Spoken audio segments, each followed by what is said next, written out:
Would you please pray with me, the first verse of It Is Well With My Soul? When peace like a river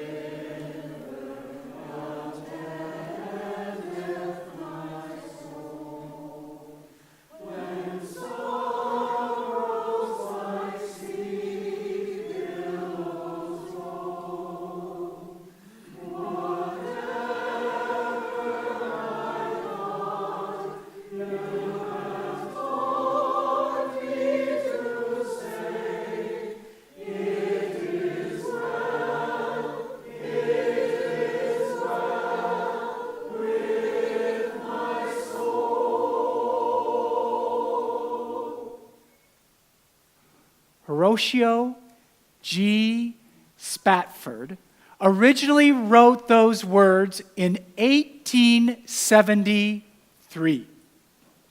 In the months before those words would come flowing forth from Horatio's heart, he would lose one of his children to pneumonia. And a successful business that he had as a lawyer would be burnt to the ground by the Great Chicago Fire. Just a few months before those words stirred so deep in Horatio's soul, his wife and 4 children would be involved in a tragic boat accident, and his wife would barely survive, and 4 of his other children would perish. Those words we just sang, when sorrows like sea billows roll, those aren't just some words to someone like Horatio Spafford. They are the very description and definition of a life that he was leading. One of the struggles, one of the realities that we face as people of faith is how?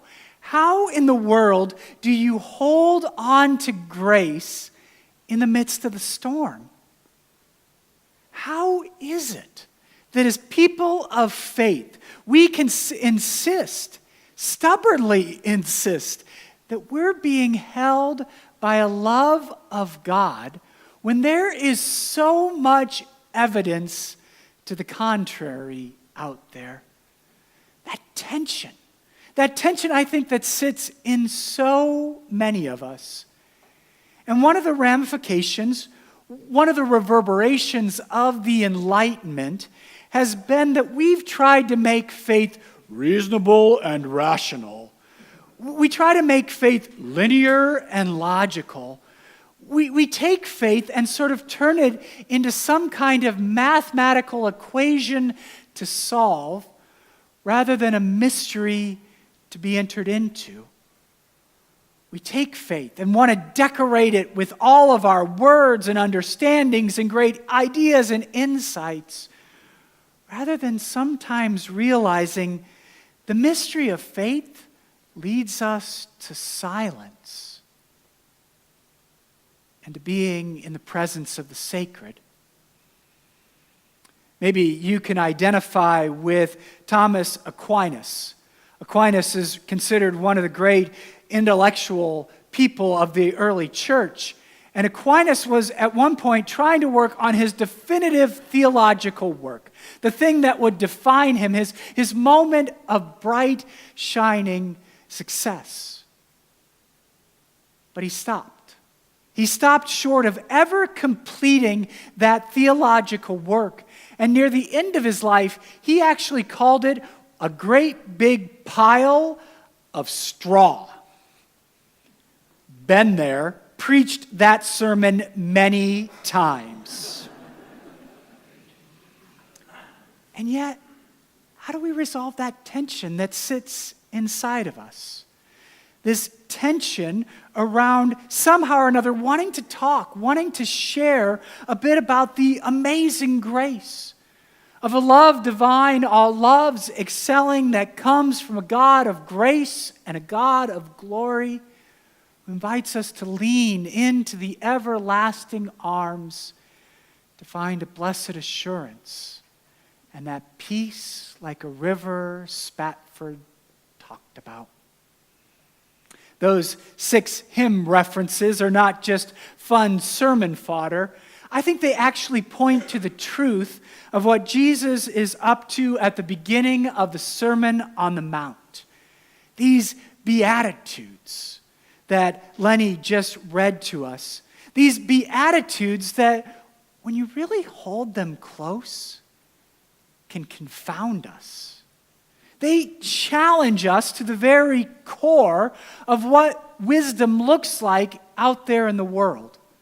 I mean, if the world was to write the Beatitudes, it might contain things like, "Blessed are those who get a good education, for they will receive a good paying job."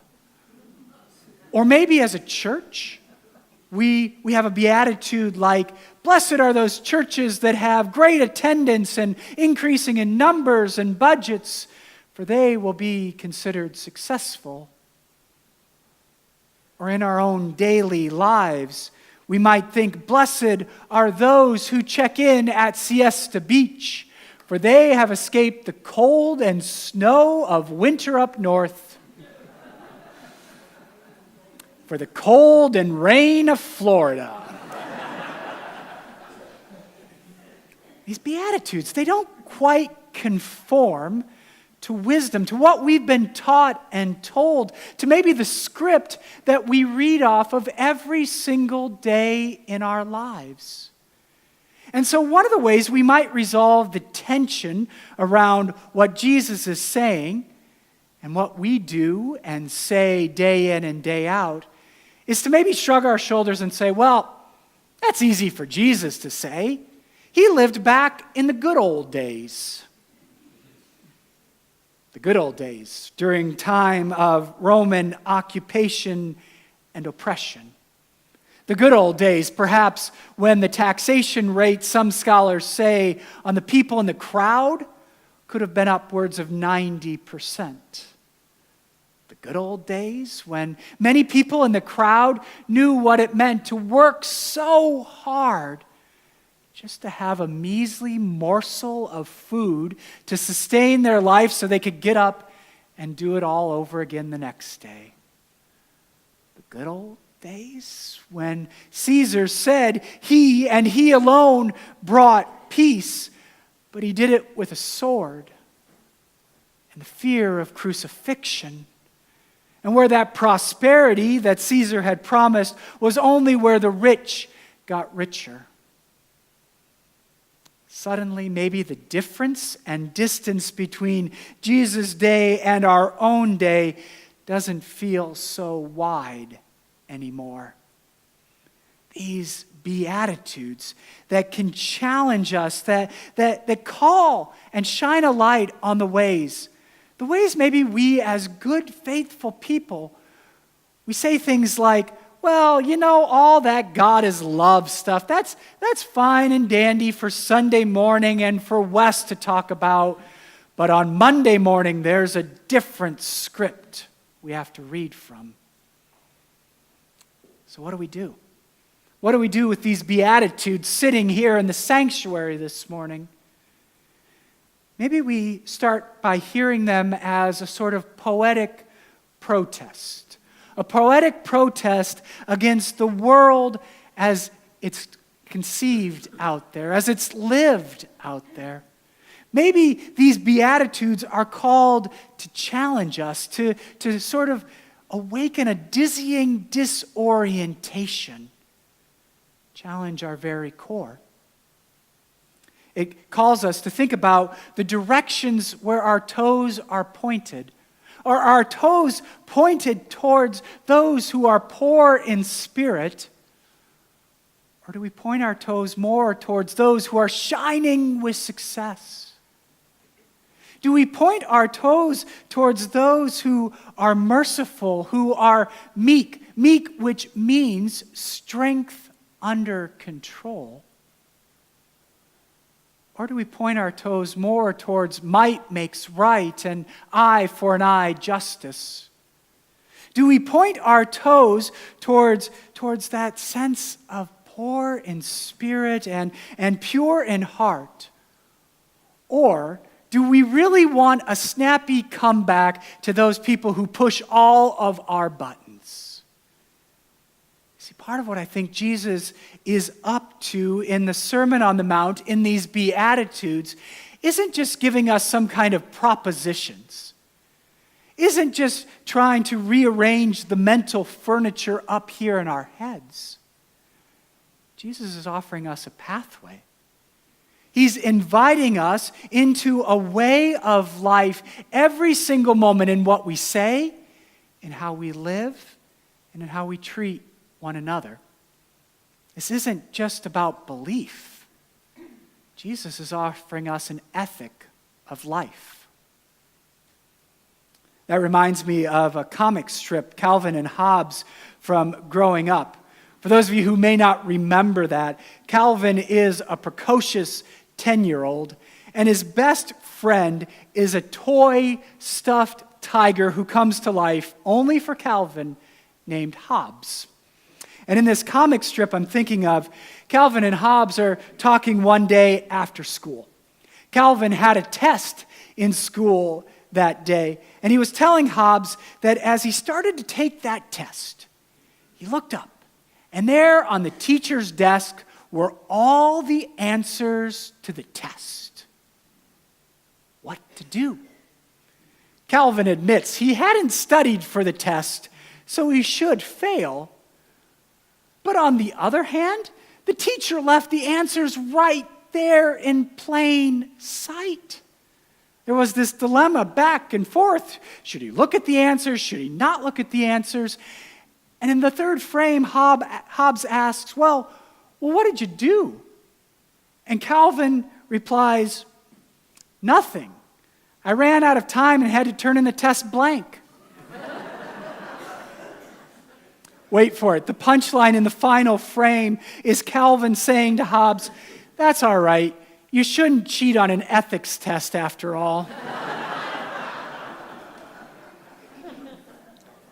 Jesus goes up a mountain, an echo of Moses in the book of Exodus. Jesus offers not 10 commandments, but 9 post-conventional wisdom, invitations for us in our lives. Notice in that reading, Jesus doesn't try to debate all of the objections that could have been raised, both then and there, as well as here and now. Jesus doesn't try to demand or decree that you have to live your life this way. He simply invites us. He encourages his disciples to take these words, its wisdom, into our hearts. And one of the most fascinating parts of the Sermon on the Mount and the Beatitudes is that very first word that falls from Jesus' lips to the disciples and the crowd that had gathered. That first word that in your bulletin is translated as blessed. If you go out and read other scholars, some people want to translate that happy. Others say you could translate it fortunate. Still others say you could translate it privileged. But the more and more that I've lived with the Beatitudes, the more and more I've tried to listen to them and perhaps what Jesus might be saying in Matthew's gospel, I'm wondering if a faithful translation of that very first word could be beloved. Beloved are the poor in spirit. Beloved are those who grieve. Beloved are the merciful, the peacemakers, the pure in heart. And if you hold that kind of an understanding, what it does is it tethers and it ties a thread back to Baptism Sunday 2 weeks ago, when that dove hovered and hung in the air, when the voice of God descended, claiming Jesus as a beloved child. If we translate the Beatitudes with the word beloved, part of what Jesus is trying to say is that God's name and claim for me is also for you. That claim of belovedness extends and expands and embraces everyone, and especially especially those who are on the fray and the very fringe of the world today. That belovedness extending and expanding outward to those folks who were standing there, who knew the hurt and harm, some who were grieving themselves, many who were hurting and just trying to resolve that tension that perhaps Horatio Spafford felt and that we feel as well. And one of the ways I think we take these words of Jesus from the hill, and don't just leave them as platitudes or as good advice or something just for church fodder. One of the ways that we take them is into our own lives. I think the eternal is always looking for the particular. And so I want to invite you to take the Beatitudes, this invitation into belovedness, with you this week. Take some time this week to think about your own life. Have you had an experience or an encounter, a time when maybe you felt poor in spirit? And now looking back on it, you can sort of witness and testify to the belovedness that maybe you didn't see then, but you see now. Or maybe there's a moment of grief, a grief you're going through right here and now. And you can witness, you can testify to the sense of people surrounding you and a comfort, a care that is God's presence. Beatitudes, this invitation into the blessedness, living it, embodying it, reminds me, challenges me, calls me to point my toes towards those who are poor in spirit rather than just paying attention to the latest trending tweet. It calls me to make space in my life for those who are grieving, to stand side by side and to sit holding hands rather than shifting uncomfortably or just wanting the person to get over it. It calls me to stand alongside those who are struggling, those who are seeking peace, those who are living this ethic of Jesus here and now, rather than that script the world gives us. It invites me into that amazing grace of a love divine, all loves excelling, that comes from a God of grace and a God of glory, who invites us to lean into the everlasting arms to find a blessed assurance and a peace like a river. That was true over 100 years ago for Horatio Spafford, and even though I can't prove it, it's true for me today. Amen.